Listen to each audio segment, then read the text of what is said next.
ইরানে চলমান সরকার বিরোধী আন্দোলনের প্রেক্ষাপটে যুক্তরাষ্ট্রের রাজনৈতিক মহল থেকে আসছে একের পর এক কড়া বার্তা। আন্দোলনকে প্রকাশ্যে সমর্থন জানানো, ইরানি নেতৃত্বের বিরুদ্ধে কঠোর ভাষা ব্যবহার এবং সম্ভাব্য হস্তক্ষেপের ইঙ্গিত সব মিলিয়ে ওয়াশিংটনের অবস্থান ক্রমেই স্পষ্ট হয়ে উঠেছে। এই পরিস্থিতিতে মার্কিন প্রেসিডেন্ট ডোনাল্ড ট্রাম্পের ঘনিষ্ঠ মিত্র রিপাবলিকান সিনেটর লিন্ডসে গ্রাহামের বক্তব্য নতুন করে উত্তেজনা তৈরি করেছে।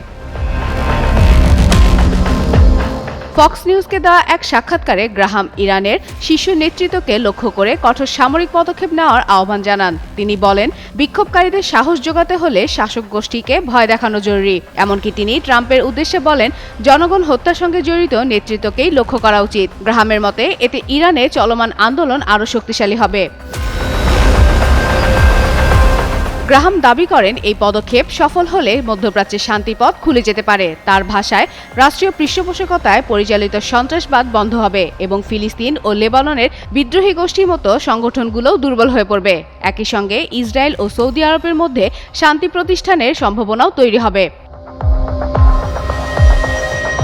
এর আগে ইরানে চলমান বিক্ষোভে যুক্তরাষ্ট্রের সাহায্য আসছে বলে গেল শনিবার সামাজিক যোগাযোগ মাধ্যম এক্সে একটি পোস্ট দেন গ্রাহাম। বলেন, প্রেসিডেন্ট ডোনাল্ড ট্রাম্পের বক্তব্য ইঙ্গিত দেয় যে আয়াতুল্লাহ আলী খামেনির নেতৃত্বাধীন সরকার ক্ষমতায় থাকলে ইরান কখনোই এগোতে পারবে না। এদিকে বিশ্লেষকরা মনে করছেন, লিন্ডসে গ্রাহামের মতো প্রভাবশালী মার্কিন রাজনীতিকের প্রকাশ্য সামরিক আহ্বান ইরানের অভ্যন্তরীণ সংকটকে আন্তর্জাতিক ভূ-রাজনৈতিক সংঘাতে রূপ দেওয়ার ঝুঁকি বাড়াচ্ছে। মধ্যপ্রাচ্যের বিশ্লেষকদের মতে, ইরানের অভ্যন্তরীণ আন্দোলনকে কেন্দ্র করে যুক্তরাষ্ট্রের সরাসরি হস্তক্ষেপ বা হুমকি আঞ্চলিক স্থিতিশীলতাকে বিপন্ন করতে পারে এবং ইরান যুক্তরাষ্ট্র উত্তেজনা নতুন মাত্রায় পৌঁছাতে পারে।